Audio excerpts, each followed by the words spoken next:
Hello दोस्तों, नमस्कार। स्वागत है मेरे यूट्यूब चैनल पे। यदि दोस्तों इस चैनल से पहली बार जुड़े, चैनल को सब्सक्राइब करना, वीडियो को लाइक करना और वीडियो को अंत तक देखना है।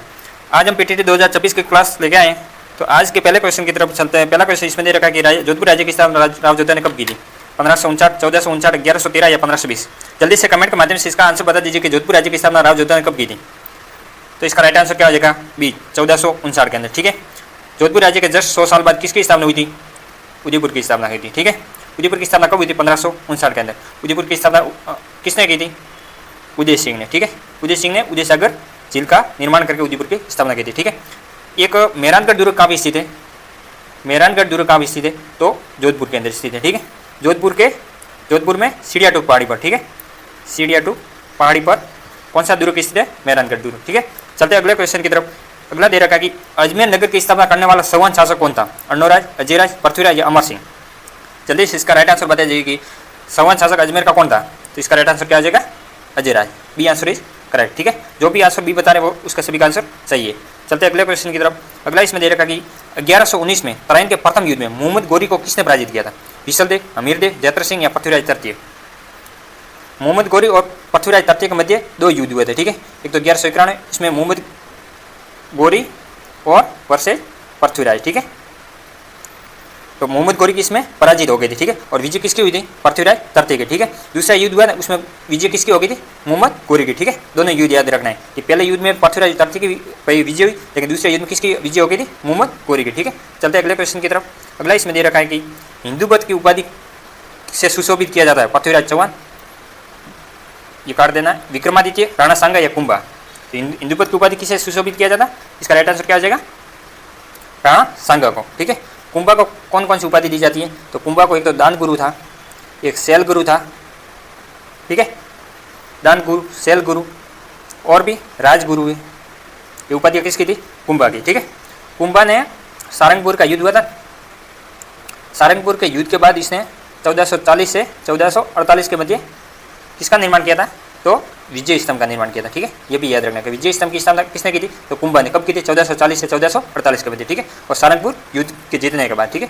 चलते अगले क्वेश्चन की तरफ। अगला इसमें दे रखा है कि कानड़ देव प्रबंध किसकी रचना है? पद्मनाथ, मूणत, नैण सिंह, अमीर या वीरमदेव? तो कानड़ देव प्रबंध किसकी रचना थी? जल्दी से इसका आंसर बता दीजिए कि कानड़ देव प्रबंध किसकी रचना थी। तो राइट आंसर क्या हो जाएगा? पद्मनाथ। जो भी ये आंसर बता रहे उसका सभी का आंसर सही है। ठीक है। चलते अगले क्वेश्चन की तरफ। अगला इसमें दे रखा है कि अलाउद्दीन खिलजी ने चित्तौड़ पर विजय कब प्राप्त की थी? 1305, 1303, 1319 और 1309? अलाउद्दीन खिलजी ने टोटल 4 आक्रमण किए थे। पहला आक्रमण 1301, दूसरा 1303, 1308 और 1311। ठीक है। 1301 में आक्रमण कहाँ पे किया था? रणथंभौर पर। रणथंभौर पर। ठीक है। 1303 में आक्रमण कहाँ किया था? चित्तौड़ पर। 1308 में कहाँ पे किया था? सिवाना दुर्ग पर। और 1311 में कहाँ पे आक्रमण किया था? जालोर दुर्ग पर। ठीक है। चारों आक्रमण किसने किए थे? अलाउद्दीन खिलजी ने। ठीक है। तो चित्तौड़ पर कब आक्रमण किया था? 1303 के अंदर। तो इसका राइट आंसर क्या हो जाएगा? बी। ठीक है। चलते अगले क्वेश्चन की तरफ। और ये भी याद रखना है कि चित्तौड़ पर कितने आक्रमण हुए थे, या चित्तौड़ में कितने शाखे हुए थे? तो चित्तौड़ में टोटल 3 शाखा हुए थे। पहला शाखा हुआ था 1303, दूसरा कब हुआ था? 1535 के अंदर, और तीसरा कब हुआ था? 1568 के अंदर। ये भी याद रखना है कि चित्तौड़ पर कितने टोटल आक्रमण हुए थे, या चित्तौड़ पर कितने शाखे हुए थे? 3, 1303, 1535 और 1568। टोटल 3 शाखा हुआ था। ठीक है। ये भी याद रखना है। चलते अगले क्वेश्चन की तरफ। अगला इसमें दे रखा है कि पद्मावत किसकी रचना थी? मलिक मोहम्मद जयसिंह, मूणत नैण सिंह, कानड़ देव या वीरमदेव? तो पद्मावत किसकी रचना थी? इसका राइट आंसर क्या आ जाएगा? मलिक मोहम्मद जयसिंह। जो भी ये आंसर बता रहे उसका सभी का आंसर करेक्ट है। ठीक है। चलते अगले क्वेश्चन की तरफ। अगला इसमें दे रखा है कि 30 नगर का नाम प्राचीन नाम अहिच्छत्रपुर था। मंडो, मारवाड़, मेवाड़ या नागौर? तो अहिच्छत्रपुर के नाम से किसे जाना जाता था? तो इसका राइट आंसर क्या आ जाएगा? नागौर का प्राचीन नाम क्या था? अहिच्छत्रपुर। ठीक है। डी आंसर ही करेक्ट। चलते अगले क्वेश्चन की तरफ। अगला इसमें दे रखा है कि किस युद्ध के बाद चौहाना का पतन हो गया था? तराइन का प्रथम युद्ध, तराइन का द्वितीय युद्ध, तराइन का तृतीय युद्ध या पानीपत का प्रथम युद्ध? किस युद्ध के बाद चौहाना का पतन स्टार्ट हो गया था? तो इसका राइट आंसर क्या हो जाएगा? तराइन का द्वितीय युद्ध के बाद। ठीक है। बी आंसर ही करेक्ट। चलते अगले क्वेश्चन की तरफ। अगला इसमें दे रखा है कि रणथंभौर के चौहाना का संस्थापक कौन थे? कल्याण, वीरनारायण, वाघभट्ट या गोविंदराज? यहाँ पे वाघभट्ट की जगह नागभट्ट कर देना। ठीक है। नागभट्ट कर लेना। कल्याण, वीरनारायण, नागभट्ट या गोविंदराज? तो इसका राइट आंसर क्या आ जाएगा? Govindraj. D answer is correct. चलते अगले क्वेश्चन की तरफ। अगला इसमें दे रखा है कि किस रानी को रूठी रानी के नाम से जाना जाता? उमादे, पद्मिनी, जोधाबाई या हरकाबाई? इतिहास में रूठी रानी के नाम से किसे जाना जाता? तो इसका राइट आंसर क्या आ जाएगा? सभी को पता होगा ये तो, उमादे को इतिहास में रूठी रानी के नाम से जाना जाता है। ठीक है, ये आंसर इज करेक्ट। चलते अगले क्वेश्चन की तरफ। अगला इसमें दे रखा है कि सर्वाधिक गतिशील बालू का स्तूप कौन सा है? अनुदैर्ध्य, अनुप्रस्थ, परवलिक या पैराबोलिक? पैराबोलिक या बरखान? तो सर्वाधिक गतिशील बालू का स्तूप कौन सा है? इसका राइट आंसर क्या आ जाएगा? डी। ठीक है, ये आंसर इज, जो भी डी बता रहे हैं उसका सभी का आंसर करेक्ट है। ठीक है, चलते अगले क्वेश्चन की तरफ। अगला इसमें दे रखा है कि राजस्थान के किस जिले की सीमा पाकिस्तान से नहीं लगती है? बाड़मेर, हनुमानगढ़, बीकानेर या जैसलमेर?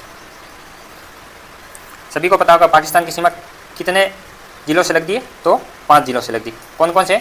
गंगानगर, बीकानेर, हल्द्वानी, जैसलमेर और बाड़मेर। 5 जिलों से लगती। किससे नहीं लगती? तो इसका हनुमानगढ़ से नहीं लगती। ठीक है, इसका राइट आंसर क्या हो जाएगा? बी। चलते अगले क्वेश्चन की तरफ। अगला इसमें दे रखा है कि मेरवाड़ा पहाड़ियाँ कहाँ पर हैं? जल्दी से बता दीजिए कि मेरवाड़ा की पहाड़ियाँ कहाँ पर है? अजमेर, राजसमंद, उदयपुर या सिरोही? मेरवाड़ा की पहाड़ियाँ कहाँ पे? अजमेर। अजमेर और ब्यावर की सीमा पर। ठीक है, चलते अगले क्वेश्चन की तरफ। अगला इसमें दे रखा है कि नौलखा बावड़ी जो डूंगरपुर में स्थित है किसने बनवाई थी? रानी कर्णावती, रानी प्रिमल देवी, लाइट कंवर या रानी पद्मावती? नौलखा बावड़ी कहाँ पे स्थित है? डूंगरपुर के अंदर। ठीक है, और इसका निर्माण किसने करवाया था? तो इसका निर्माण किसने करवाया था? रानी प्रिमल देवी। ठीक है, बी आंसर इज करेक्ट। चलते अगले क्वेश्चन की तरफ। अगला इसमें दे रखा कि राजस्थान की एकमात्र नदी जो कर्क रेखा को 2 बार काटती है? चंबल, लूणी, मई या काली सिंध? ऐसी कौन सी नदी है राजस्थान की जो कर्क रेखा को 2 बार काटती है? ठीक है, इसका राइट आंसर क्या आ जाएगा? मही नदी। ठीक है, ये उल्टे युवाकार में बहती है, दक्षिण से आगे आती है और दक्षिण में ही वापस चली जाती है। ठीक है, जो कर्क रेखा को कितने बार काटती है? 2 बार। ठीक है, कर्क रेखा राजस्थान में कितने किलोमीटर है? तो 24 किलोमीटर है। ठीक है, टोटल। मई नदी के दूसरा नाम क्या है? मई नदी को वागड़ की गंगा भी कहा जाता है। ठीक है, और आदिवासियों की गंगा भी कहा जाता है। इसे आदिवासियों की गंगा भी कहा जाता है, कांठल की गंगा भी कहा जाता है, और क्या जाता है? दक्षिणी राजस्थान की सौरान रेखा। दक्षिणी राजस्थान की सौरान रेखा। दक्षिण राजस्थान की सौरान रेखा किसे कहा जाता है? मई नदी को। ठीक है, मई नदी की लंबाई राजस्थान में कितनी है? तो 171 किलोमीटर। ठीक है, और इसकी टोटल लंबाई कितनी है? 576 किलोमीटर। ठीक है, इस 7 बीच में आ गया। ठीक है, 7 में से 1 माइनस करने पर कितने रहते हैं? 5, और 1 प्लस करने पर 6 रह जाता है। ठीक है, तो 7 का 7 ये बीच में कर देना। ये राजस्थान में लंबाई 7 टोटल, ये टोटल लंबाई 576 किलोमीटर और राजस्थान में 171 किलोमीटर। ठीक है, तो 7 का 7 कॉमन रखना है, इसमें से 1 माइनस कर देना। ये आगे 1 है तो 1 माइनस कर देना, पीछे कितने रहता है? 5। 7 में 1 जोड़ेंगे कितना हो जाएगा? 7 में से 1 माइनस करेंगे कितना हो जाएगा? 6, और 7 में से 2 माइनस करेंगे तो 2, 5 रह जाएंगे। ठीक है, तो टोटल लंबाई तो 576 और राजस्थान में पूछे तो 171। इसके माध्यम से याद रख सकते हैं, थोड़ी सी ट्रिक कह सकते हैं। ठीक है, चलते अगले क्वेश्चन की तरफ। अगला दे रखा है कि आदिवासियों का कुंभ के नाम से विख्यात स्थान है? पुष्कर, कोलायत, बेणेश्वर या रामदेवरा? तो आदिवासियों का कुंभ किसे कहा जाता है? बेणेश्वर। ठीक है, जो कि मई नदी के किनारे स्थित है, नवाटपुरा गांव में। ठीक है, चलते अगले क्वेश्चन की तरफ। अगला इसमें दे रखा है कि आंतरिक प्रवाह प्रणाली की सबसे लंबी नदी कौन सी है? लूणी, घग्गर, कांतनी या काकणी? तो आंतरिक प्रवाह की सबसे लंबी नदी कौन सी है? इसका राइट आंसर क्या आ जाएगा? ये तीनों तो क्या है? अंत प्रवाह की नदी है। ठीक है, अंत प्रवाह की नदी, इसमें तीनों अंत प्रवाह की नदी में सबसे लंबी कौन सी है? तो इसका राइट आंसर क्या आ जाएगा? घग्गर। ठीक है, घग्गर के किनारे कालीबंगा सभ्यता, आपको पता होगा कालीबंगा सभ्यता कौन सी नदी के किनारे? घग्गर नदी के किनारे। ठीक है, और राजस्थान में इसकी लंबाई कितनी? 100 किलोमीटर। ठीक है, चलते अगले क्वेश्चन की तरफ। अगला इसमें दे रखा है कि राजस्थान स्टेट केमिकल वर्क्स की जिले पर है? सांबर, पचपदरा, डीडवाना या लूणकसर? जल्दी से इसका राइट आंसर बता दीजिए कि राजस्थान स्टेट केमिकल वर्क्स की जिले पर है, तो इसका राइट आंसर क्या आ जाएगा? पचपदरा। ठीक है, पचपदरा। पचपदरा कहाँ पर है? बाड़मेर के अंदर। ठीक है, चलते अगले क्वेश्चन की तरफ। अगला इसमें दे रखा है कि भारत के कुल नमक उत्पादन का कितना प्रतिशत भाग सांबर झील से प्राप्त होता है? ये इंपॉर्टेंट, बहुत बार रिपीटेड हुआ है भाई। 9.7%, 8.7%, 10% या 25%? तो इसका राइट आंसर क्या आ जाएगा? 8.7%। बी आंसर बताने वाले सभी का आंसर सही है। ठीक है, चलते अगले क्वेश्चन की तरफ। अगला इसमें दे रखा है कि पश्चिमी मरुस्थल में टीलों के बीच कहीं कहीं निम्न भूमि मिलती है, इसे क्या कहा जाता है?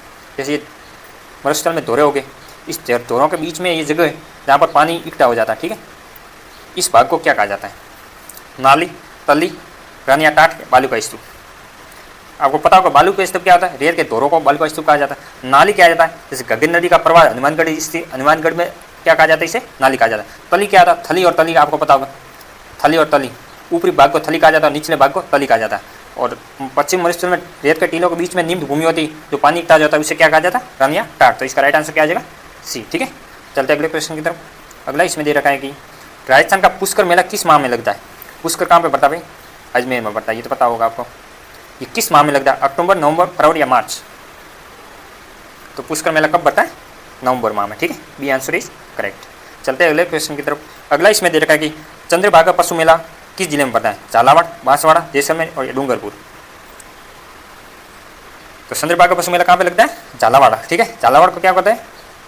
राजस्थान का नागपुर भी कहा जाता है। संतरे का उत्पादन सबसे ज़्यादा होता है, ठीक है। संतरे का उत्पादन यहाँ पे सबसे ज़्यादा होता है, इसलिए इसे राजस्थान का नागपुर कहा जाता था, ठीक है। तो चंद्रभागा पशु मेला कहाँ पे लगता है? झालावाड़ के अंदर, ठीक है। चलते अगले क्वेश्चन की तरफ। अगला इसमें दे रखा है कि हिंदू मुस्लिम संप्रदाय का सर्वोत्तम मेला कौन सा है? गोगा जी का मेला, तेजा जी का मेला, रामदेव जी का मेला या मल्लीनाथ जी का मेला? तो इसका राइट आंसर क्या आ जाएगा? रामदेव जी का मेला, ठीक है। रामदेव जी का जन्म का पूछ लेंगे, रामदेव जी का जन्म कहाँ हुआ था? तो जन्म तो उडू काश्मीर हुआ था, ठीक है। उडू काश्मीर, ठीक है। उडू काश्मीर कहाँ पे आया हुआ है? बाड़मेर के अंदर। जन्म तो बाड़मेर हुआ था, लेकिन इसका मेला, रामदेव जी का मेला कहाँ पे पड़ता है? टूणीचा के अंदर, ठीक है, ठीक है। एकमात्र ऐसे लोक देवता है जो लोक कवि भी थे, ठीक है। लोक कवि जो कि 24 वाणिया किताब लिखी थी, ठीक है। 24 वाणिया ग्रंथ, 24 वाणिया ग्रंथ किसने लिखा था? तो रामदेव जी ने, ठीक है। चलते अगले क्वेश्चन की तरफ। अगला इसमें दे रखा है कि शीतला माता का मेला भरता है दौसा, जयपुर, भरतपुर या अलवर? शीतला माता का मेला कहाँ पे भरता है? सभी को पता है ये तो, साक्षु, जयपुर के अंदर शीतला माता का मेला भरता है, ठीक है। इसका राइट आंसर हो जाएगा बी आंसर इज करेक्ट, ठीक है। चलते अगले क्वेश्चन की तरफ। अगला इसमें दे रखा है कि बलिया आभूषण कहाँ पर पहना जाता है? सिर, कान, नाक या हाथ? जल्दी से राइट आंसर बता दीजिए कि बलिया आभूषण कहाँ पर पहना जाता है। तो इसका राइट आंसर क्या आ जाएगा? बिल्कुल हाथ बताने वाले सभी का आंसर राइट है, ये ऑप्शन इज करेक्ट, ठीक है। चलते अगले क्वेश्चन की तरफ। अगला इसमें दे रखा है कि भील जनजाति में कसाबू कौन पहनता है? पुरुष, महिला, नवयुवक लड़के या बालक? बिल्कुल इसका राइट आंसर क्या हो जाएगा? महिला है, ठीक है। और भीलों का रंगघोष क्या है? सभी जल्दी से कमेंट के माध्यम से बता दीजिए कि भीलों का रंगघोष क्या है? तो फायर है, फायर है, ठीक है। फायर है, फायर है। और फतेह, फतेह किसका है? एक फतेह फतेह और एक फायर फायर होता है। तो फायर फायर भीलों का रंगघोष है और फतेह फतेह किसका रंगघोष है? जल्दी से बता दीजिए कि फतेह फतेह किसका है? तो जसनाती संप्रदाय, ठीक है। जसनाती संप्रदाय था, उसका रणघोष क्या है? फतेह फतेह, ठीक है। वो 36 नियमों के, जसनाती संप्रदाय 36 नियमों की पालना करते हैं, ठीक है। और जसनाती संप्रदाय कतरिया सर बीकानेर का प्रसिद्ध है, ठीक है। वो 36 नियमों का, 29 नियमों की पालना कौन करते हैं? जल्दी से कमेंट के माध्यम से आंसर बता दीजिए कि 29 नियमों की पालना कौन करते हैं? विष्णु संप्रदाय होता है ना, वो 29 नियमों की पालना करते हैं, ठीक है। चलते अगले क्वेश्चन की तरफ। अगला इसमें दे रखा है कि लहरिया स्त्रियों द्वारा किस माह में उठाया जाता है? माघ, फागुन, श्रावण या कार्तिक? तो इसका राइट आंसर क्या हो जाएगा? श्रावण माह में महिला लेरिया आभूषण और लेरिया ओढ़नी पहनती है, ठीक है। चलते अगले क्वेश्चन की तरफ। अगला इसमें दे रखा है कि भीलों में सेड़ा फाड़ना क्या है? त्योहार है, तलाक है, विवाह है या पुत्र जन्म? तो भीलों में सेड़ा फाड़ना क्या है? बिल्कुल तलाक है, ठीक है। एक दूसरे से अलग होना तलाक, वो भीलों में क्या कहा जाता है? छेड़ा फाड़ना, ठीक है। चलते अगले क्वेश्चन की तरफ। अगला दे रखा है कि राजस्थान में प्रचलित प्रथा मृत्यु भोज को क्या कहा जाता है? मौसर, शोक या त्रयोदशी संस्कार? मौसर, शोक या त्रयोदशी संस्कार? तो राजस्थान में प्रचलित मृत्यु भोज को क्या कहा जाता है? मौसर, ठीक है। मौ से मृत्यु भोज, मौ से मौसर याद रख सकते हैं। और जो जिसका जन्म होता है उसे क्या कहा जाता है? जोसर। ज से जन्म, ज से जोसर, म से मृत्यु, म से मौसर, इस माध्यम से याद रख सकते हैं, ठीक है। चलते अगले क्वेश्चन की तरफ। अगला इसमें दे रखा है कि हाथी मना नृत्य किस जनजाति में प्रचलित है? भील जनजाति, ग्रासिया, मीणा या शेरिया? तो हाथी मना किस जनजाति में प्रचलित है? भील जनजाति, ठीक है। और भील जनजाति में कौन से नृत्य प्रसिद्ध है? जैसे गौरी है, और गौरी हो गया, हाथी मना हो गया, और जल्दी से कमेंट के माध्यम से और बता दीजिए कि भील जनजाति का भाई नृत्य कौन कौन से है? चलते अगले क्वेश्चन की तरफ। अगला दे रखा है कि धारी संस्कार राजस्थान के किस जनजाति में प्रचलित है? ग्रासिया, मीणा, शेरिया या भील? तो धारी संस्कार किस जनजाति में प्रचलित है? शेरिया जनजाति में। ठीक है, चलते अगले क्वेश्चन की तरफ। अगला इसमें दे रखा है कि निम्न में से तारों से बजाया जाने वाला तत्व वाद्य यंत्र नहीं है? जंतर, रबाज, चौतारा या सतारा? ऐसा कौन सा वाद्य यंत्र जो तत्व वाद्य यंत्र में नहीं आता है? तो कौन सा है? सतारा। ठीक है, नाम तो तारा है लेकिन वो तत्व वाद्य यंत्र में नहीं आता। ठीक है, याद रखना है, कन्फ्यूज नहीं होना है, गलती नहीं करनी। बहुत जने लोग गलती करते हैं कि भाई सतारा क्या है, एक तत्व वाद्य यंत्र करके टिक करके आ जाता है, लेकिन सतारा क्या है? तत्व वाद्य यंत्र में नहीं आता। ठीक है, चलते अगले क्वेश्चन की तरफ। अगला इसमें दे रखा है कि जयपुर के कथक घराने के प्रवर्तक कौन थे? भानुजी, मियाँ रंगीले, सदारत या आलिया फलू? तो जयपुर के कथक घराने के प्रवर्तक कौन थे? भानुजी। ठीक है, ये आंसर इज करेक्ट। ठीक है, चलते अगले क्वेश्चन की तरफ। अगला इसमें दे रखा है कि वालर कहाँ का प्रसिद्ध नृत्य है? भरतपुर, अलवर, किशनगढ़ या सिरोही? तो वालर कहाँ का प्रसिद्ध है? सिरोही का। ठीक है, ग्रासीय जनजाति का है वालर नृत्य, और ये कहाँ का प्रसिद्ध है? सिरोही का। ठीक है, चलते अगले क्वेश्चन की तरफ। अगला इसमें दे रखा है कि निम्न में से गुर्जरों से संबंधित नृत्य कौन सा है? सरी, रतवई, जवारा या घूमर?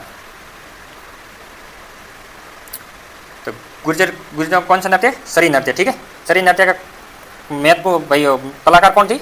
फल्गु बाई। सबको याद होगा कि फल्गु बाई है, वो किस नृत्य से संबंधित है? तो सरी नृत्य से। ठीक है, चलते अगले क्वेश्चन की तरफ। अगला इसमें दे रखा है कि ऐसा वाद्य यंत्र जिसका आकार चिलम के समान होता है? चिंकी, कमाईचा, सेनाई या कौन सा? तो इसका राइट आंसर क्या आ जाएगा? सेनाई। ठीक है, जैसे मुड़ी हुई होते हैं सेनाई, शादी ब्याह में बजाते हैं, तो उसका आकार किस टाइप का था? चिलम का आकार। ठीक है, लोग बुढ़े लोग घर पे पीते हैं भाई चिलम, उस आकार होता है सेनाई के समान। ठीक है, चलते अगले क्वेश्चन की तरफ। अगला दे रखा है कि निम्न में से कौन सा आभूषण गले में पहना जाता है? सांकली, सेलकड़ी, हिरनामेन या मादड़िया? तो गले का आभूषण कौन सा है? बिल्कुल डी ऑप्शन वाले सभी विद्यार्थी सही बता रहे हैं। ठीक है, कंठी भी कहाँ पे पहना जाती? गले में पहना जाता है। ठीक है, मादलिया भी कहाँ पे पहना जाता? गले में पहना जाता है। ठीक है, चलते अगले क्वेश्चन की तरफ। अगला इसमें दे रखा है कि भील स्त्री द्वारा गाया जाने वाला गीत कौन सा है? आलरियो, इडोनी, सुपना या हमसिडो? तो भील स्त्री द्वारा कौन सा गाया जाता है? डी ऑप्शन इज करेक्ट, हमसिडो। जो भी हमसिडो बता रहे उसका सभी को विद्यार्थियों का आंसर सही है। ठीक है, इडोनी और पनियारी इडोनी और पनियारी किसका है? तो कालबेलिया का है। ठीक है, कालबेलिया, ये बहुत बार रिपीट होता है। इडोनी और पनियारी किसका होता है? तो कालबेलिया का। ठीक है, याद रखना है। चलते अगले क्वेश्चन की तरफ। अगला इसमें दे रखा है कि हेला ख्याल कहाँ का प्रसिद्ध है? जयपुर है, लालसोट है, धौलपुर है या करौली? तो हेला ख्याल कहाँ के प्रसिद्ध है? लालसोट, दौसा के। इसका राइट आंसर क्या हो जाएगा? बी ऑप्शन है करेक्ट। ठीक है, चलते अगले क्वेश्चन की तरफ। अगला इसमें दे रखा है कि निम्न में से किस औद्योगिक क्षेत्र को जापानी जोन के नाम से जाना जाता? सीतापुरा, बोरानाड़ा, निमराना या खुसकेड़ा? तो जापानी जोन के रूप में किसे जाना जाता है? निमराना। ठीक है, सी ऑप्शन इज करेक्ट। चलते अगले क्वेश्चन की तरफ। अगला इसमें दे रखा है कि किस वर्ष में सांगनेर हवाई अड्डे को अंतर्राष्ट्रीय हवाई अड्डे का दर्जा प्राप्त हुआ है? 2007, 2006, 2005 या 2004? सांगनेर हवाई अड्डे को कब प्राप्त हुआ है? 2006 के अंदर। B option is correct. चलते अगले क्वेश्चन की तरफ। अगला इसमें दे रखा है कि सम के टीलों पर ऊँट की सवारी का आनंद लेते हुए पर्यटकों को कहा जाता है? बाड़मेर, जोधपुर, बीकानेर या जैसलमेर? तो सम कहाँ पे आए हुए? जैसलमेर के अंदर। ठीक है, तो इसका राइट आंसर क्या आ जाएगा? Jaisalmer. D option is correct. चलते अगले क्वेश्चन की तरफ। अगला इसमें दे रखा है कि सिलिकॉन वैक्स म्यूजियम की स्थापना की गई रणथंभौर दुर्ग, जैसलमेर दुर्ग, आमेर दुर्ग या नाहरगढ़ दुर्ग? तो सिलिकॉन वैक्स म्यूजियम की स्थापना कहाँ पे हुई थी? नाहरगढ़ दुर्ग के अंदर। ठीक है, रणथंभौर कहाँ पे स्थित? सोई माधोपुर के अंदर। जैसलमेर दुर्ग जैसलमेर के अंदर। ठीक है, आमेर और नाहरगढ़ कहाँ पे? जयपुर के अंदर। ठीक है, जैसलमेर दुर्ग का सिवा भाई ये क्रम सीक्वेंस भी पूछ सकता है कि रणथंभौर दुर्ग कहाँ पे, जैसलमेर दुर्ग कहाँ पे, आमेर दुर्ग कहाँ और नाहरगढ़ दुर्ग कहाँ है। ठीक है, मिलान वाला भी इसमें से आ सकता है। ठीक है, चलते अगले क्वेश्चन की तरफ। अगला क्वेश्चन इसमें दे रखा है कि किस वर्ष को सहकारी शताब्दी वर्ष के रूप में मनाया जाता है? वर्ष 2009, वर्ष 2003, वर्ष 2004 या वर्ष 2005? तो वर्ष 2004 को सहकारी शताब्दी के रूप में मनाया गया था। ठीक है, चलते अगले क्वेश्चन की तरफ। अगला इसमें दे रखा है कि अंत्योदय अन्न योजना कब प्रारंभ की गई? 6 अप्रैल 2000, 25 दिसंबर 2000, 2 अगस्त 1992 या 19 नवंबर 2005? तो अंत्योदय अन्न योजना कब प्रारंभ की गई थी? 25 दिसंबर 2000 के अंदर। ठीक है, बी ऑप्शन इज करेक्ट। चलते अगले क्वेश्चन। ये लास्ट क्वेश्चन, आज की क्लास का लास्ट क्वेश्चन था। यदि क्लास आपको पसंद आई तो एक बार चैनल को सब्सक्राइब जरूर करें और वीडियो को लाइक करें। धन्यवाद।